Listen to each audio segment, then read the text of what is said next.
ndeɗo fedde wona fedde Podor naaɓe ndeɗo fedde wona fedde tan Fuutankoɓe ndeɗo foti ko yaade yetto Ferlo yetto Jolof so ummi noon toon yaha Fulaaɓe so ɓenni ɗum noon fof ni kadi Sénégal gonɗen e Mauritanie eɗen gondi e hoddeɓe soko jolko soko sonninke soko goɗɗo e goɗɗo kala mbawɗo ɗum naftorade yo naftoro ɗum eɗen ñaagui Allah noon so coronavirus ɓenni mbawen jooɗade ƴeewen hol Fuuta mo jidɗen eɗen jogui hen droit ko Allah rokki en ɗum ko ɗum sosi ndeɗo fedde Fuuta men janggo kono kadi mbeɗa wawi wiide ko jaltugol oyoto suka debbo mo ganduɗa arti yasnima no tawno nde wahaali nde o nani o an faami ko heewi gila dande leñol sota ko tannomi wiide banda men duuɓi 35 dande leñol woto teddine Baaba Maal kono teddine ɓeeɗo musicien ji ɓe ganduɗa ɓe jeeya koye leydi meɗen kono gurdam mabɓe fof ɗoɓe jeeyi ɓe garta fof mi ƴettaɓe mi nawɓe Fuuta walla nawɓe Amadou Bari ɓe pijanta koko hono pelle Fuutankoɓe fedde hen fof so dañi mahi hunde waɗi hunde firti hunde e nder wuuro muɗum ɗum no hoto mi mbi dande leñol waɗani hay ndeg dande leñol waɗi ha heewi neɗɗo noon Allah rokka ɗum ko ganduɗa ko ɗum ñaagui yo jig ɗum téléji en radio en ko ɗum radio men mbaɗi tempo FM nan ɗon Dunia FM men adi ɗo wadde hono radio communautaire walla radio libre min adi ɗum ɗo wadde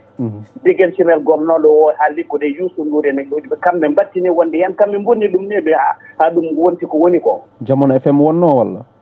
Jamono FM wonno no woodi gila hay goto waɗani ɗum donc dande leñol waɗi watti haala so ñawi tan yo nande cin Allah eyyi ɗum noon haala so ñawi Elas Baba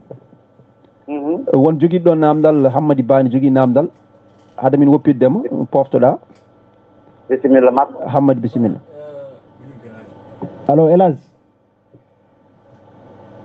namdo min namdal bisimilla ma Hammady hol message mo joguiɗa hande aɗa waɗa lancé à l'endroit de la population africaine surtout hande e Covid-19 gonaɗo e alhaali vaccin kalteɗo o wima o wi hol appel mo mbatta lancé sukaɓe Afrique naaɓe hannde ko faate banggue Covid-19 o eko faate banggue kadi vaccin kalteɗo wonde won wiyoɓe min jaadani hen walla so tawi ari ene tubakoɓe jiiɗi ko warde Afrique naaɓe walla ustude Afrique naaɓe en tant que Elage Baaba Maal joguiɗo dande leñol hol erago mbatta hen kadi Fuutankoɓe fof nan keeɗima e radio Bosa FM mbeɗa wiya Fuutankoɓe yoɓe pat hakkude ɗo e balɗe ɗiɗi ha e tato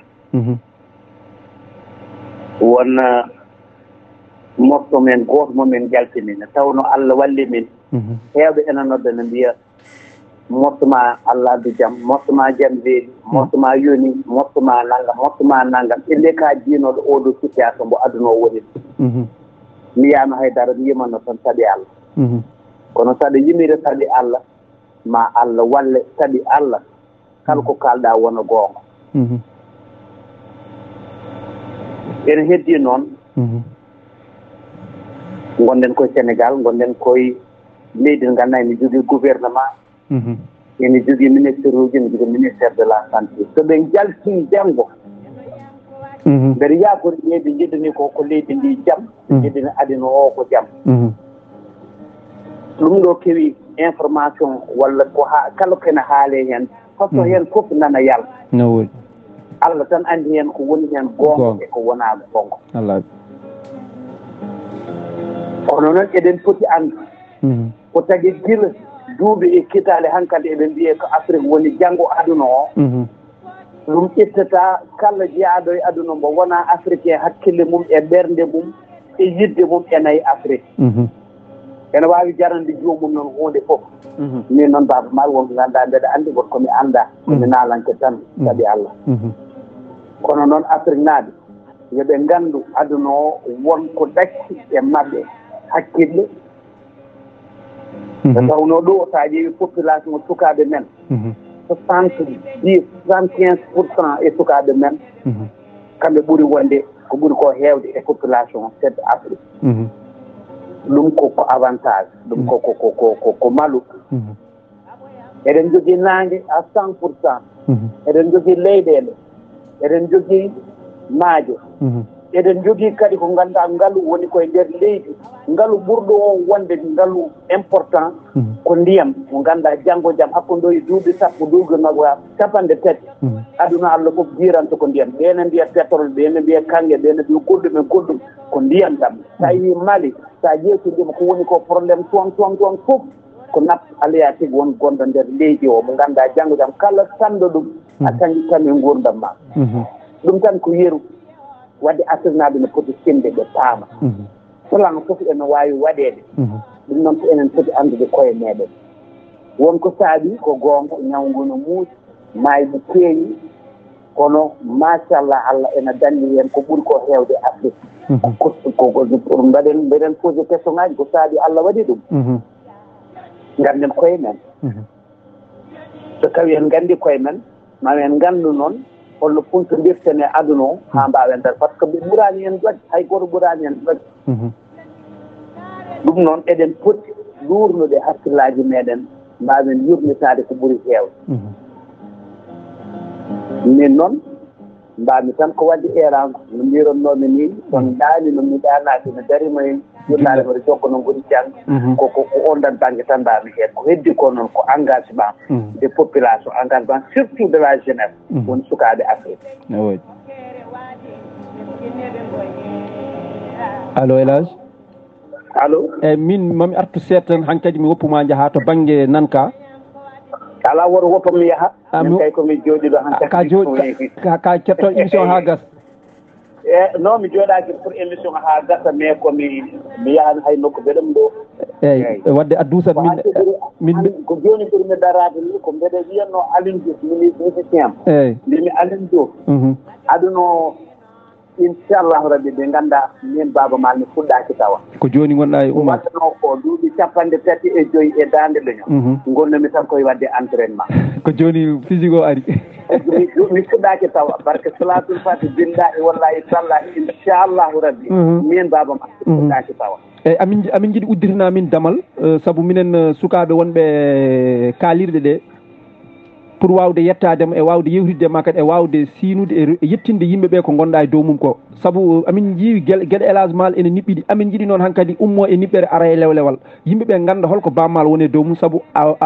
ko ngonɗaa ko firtike ne tiiɗe ma a wii barki salatul fatiha ko jooni ngonɗaa e fuɗɗaade walla ni Baaba Maal suwa fuɗɗaade taw wonko Allah waɗiri mbaadi am eyi wonko Allah reeniri daande am wonko Allah yuɓɓini kadi hakkillam ay ɗiɗo duuɓi ko weeɓaani e neɗɗo wonaa meere mbeɗa yettiri ɗum Allah noon kadi mbeɗa faami ko responsabilité mo Allah waɗi ni mi weltima kadi e ko kaalɗa ko no tawno ko onon sukaaɓe onon mbawata yettinde ɗum inchallahu rabbi no mbiruɗaa ni kadi mami wat feere mi udditano on ɓeeɗo sukaaɓe waɗɓe Fuuta men janngo ko ɗum saaɗi ɓe ngari am ɓe mbi hankante aan haal tan minen min gona yettinooɓe ko ɗum saaɗi ɗum ko yimɓe ɓe paama Fuuta men janngo wonaa Podor tan Fuuta men janngo ko enen fulɓe fof haa e noon waawɗo waawondirde meeɗen e geɗe ɗe njiɗɗen waɗi oɗo coronavirus ene muusi ene metti welaani kono noon so tawi en tinnima enen Afrique naaɓe nde sikki hankante ko damal mo ngannduɗaa Allah on udditane en mbele no nguurdameeje meeɗen communauté résidé ɗen e jokkonndiral men hawnaaki ɗum wonat modèle mo ngannduɗaa aduna Allah o fof fof so waɗii ɗum aduna o ene yiita laawol jam laawol goonga ɗum noon fof mi yimeno mi yimi no mbimi sen ngartirino hakkillaaji men ma laawol jam feeñan ko noon ene heddi ko goonga min waaɓeno am ne foti artude gudditeno sukaaɓe génération jooni o yonto jooni o min mballa jummumen haa faamde minen komin paamin ko walla lewlawal mumen jeeɗi yeeso ɓe mbaawa ɗum yiide kamɓe ɓen ɗumen weeɓaani noon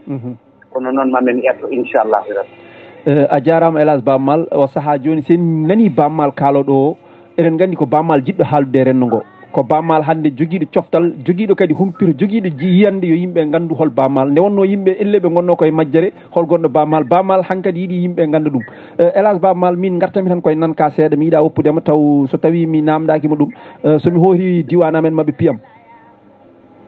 sabu ko ɓooyɓe haalde ɗum woni nan ka arino diwan ko fayi wayno Souraye en ko wayno Abdallah en walla en kamɓe fof gila nden ha joni aɓen paadi nan ka ɓe jiyani ko ummi e nan ka walla ko faye nan ka holko mbiyataɓe mbiyatɓe ko jaam banda men oɗo ɓe keño oɗo ɓe keño ko gongo jamanu ene muusi ene satti neɗɗo hen fof yiiɗi ko yiide résultat woni ngoɗon tagal yiɗi ko yiide ɗum joni kono noon Allah waɗirani nda noon kala ko jiiɗa tagal ene jiiɗa fof so tawi ko ɗum gongo ene foti ƴettude temps tubakoɓe fii il faut donner du temps au temps roku temps o rokku ɗum temps beele no wawi yettinde ko foti yettinde ko so daari internet joni man jii ko waɗa ko Podor les 50 hectares kala dawɗo hen yimɓeɓe nana jetta subaka kikiɓe jamma e ñalaw oɗo coronavirus sinno yimɓeɓe jaɓino ko nanka ko gila nden ɓe gabbitima hen min mbawa fufde ko seeɗa tan min mbawi ko heddi ko ko peeje tawonno ko so wiyama hankanti yimɓeɓe gurnameji ɓe catti holno ɓe gurdata ɓe jooɗo galle ma reen desgu ma holko ñamata holko jarata mais so tawi neɗɗo dañino nanka sa yaltin wuuro ma tan yettima 1 kilométre a tawa ɗon soble a tawa ɗon tawa ɗon maaro tawa ɗon kanje tawaɗa ɗumen a fadata hay gouvernement a fadata a dañat ko gurduɗa ɗum wonno anniyam min e nanka yomɓe paam kono noon fuutankoɓe jaɓata jabtota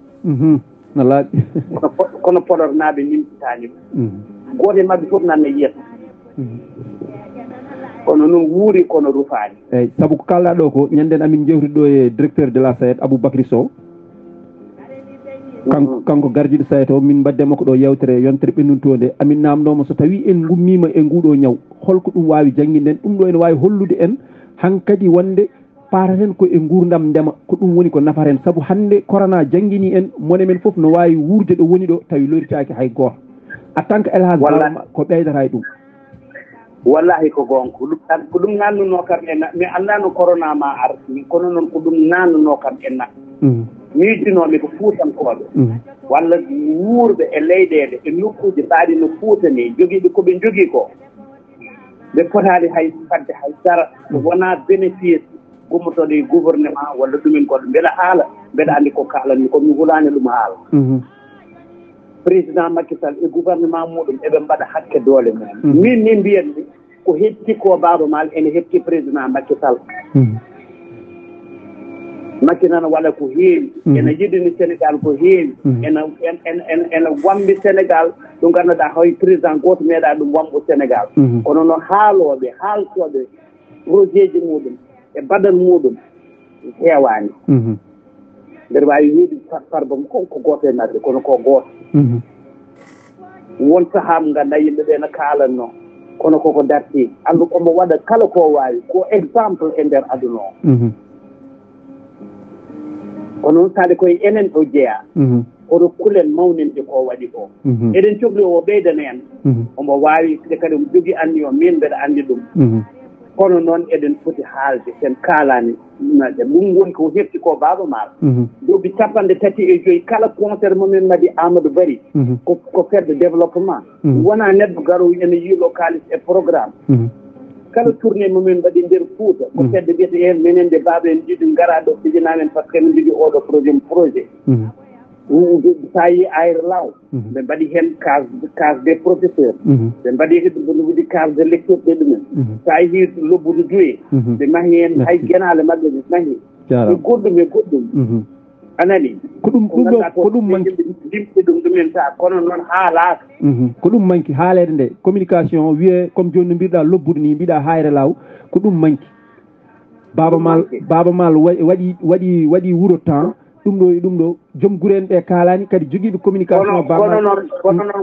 kono noon ko waɗanade foti haala eyyi ko ɗum mbimi ɓen kalani ene piso becce e fuutanke welani neɗɗo e fuutanke e jikku fuutankagal ene waɗa ene piso becce ene wiya mi waɗi ɗum so ɓooyi yimɓeɓe kototoba ɓe mbiyata ko goɗɗo jelotoɗa o waltanaɓe foti haala waɗanaɓe foti yettinde ko waɗanaɓe foti ɗuminde ɓe gandi kala déplacement mo dande leñol meeɗi wadde tan gila kafkaf momin gadi